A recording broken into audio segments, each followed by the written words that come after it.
This is KTBS 3 News at 10.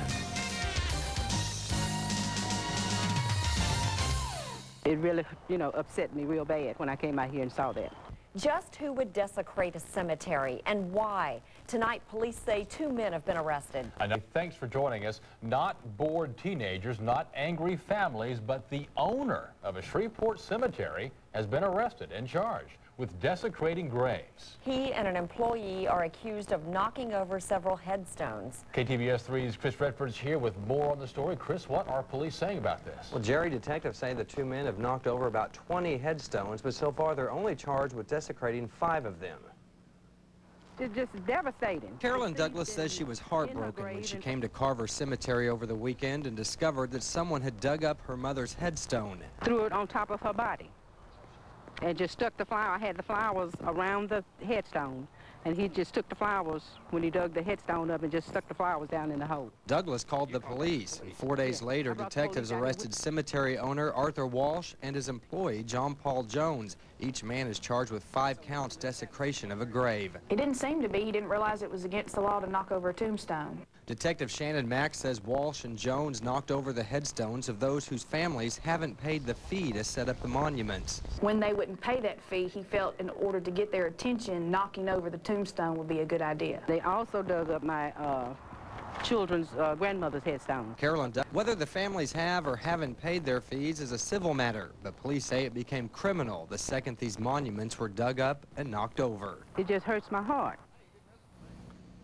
Now, investigators say they're still trying to contact people who might have loved ones whose monuments have been desecrated. Detective Mack says some people probably won't know if they're victims until they go out to the cemetery. Well, I'll bet now that they've seen your story, a lot of people are going to be headed out there to check. And police are wanting them to call if, in fact, their gravestones have been desecrated. All right. Thanks, Chris.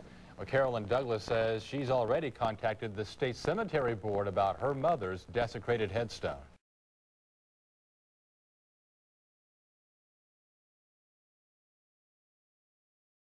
The owner of a Shreveport cemetery speaks out about the accusations made against her husband and an employee. Last night, we first told you about Arthur Walsh and John Paul Jones being arrested and charged with 5 counts of desecration of graves.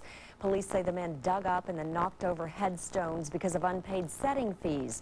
KTBS 3's Chris Redford is in the newsroom with more on this story for you. Chris, you talked with Arthur Walsh's wife? That's right, Sherry, and she tells me her husband did nothing wrong. Sandra Walsh says these accusations stem from a dispute between her cemetery and a local monument company.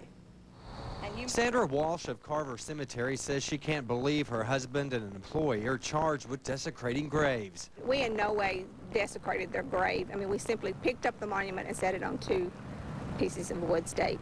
Walsh says the reason they picked up the monuments was because family members of the deceased haven't paid the cemetery's $95 administrative and supervision fee, sometimes referred to as a setting fee. All of the cemeteries in this town that are privately owned charge fees. Walsh blames the criminal charges on a civil dispute between her company and Central Monument of Keithville. That's absolutely wrong. Danny Creech owns Central Monument. He says Carver Cemetery charges more than it should. We tell them about the fee, we tell them what's reasonable and what the other cemeteries are doing, and Carver's the last cemetery that won't yield to what the current law says. Creech says he's just trying to protect the families. Walsh says she is too, and never meant to cause anyone any harm by removing the headstones.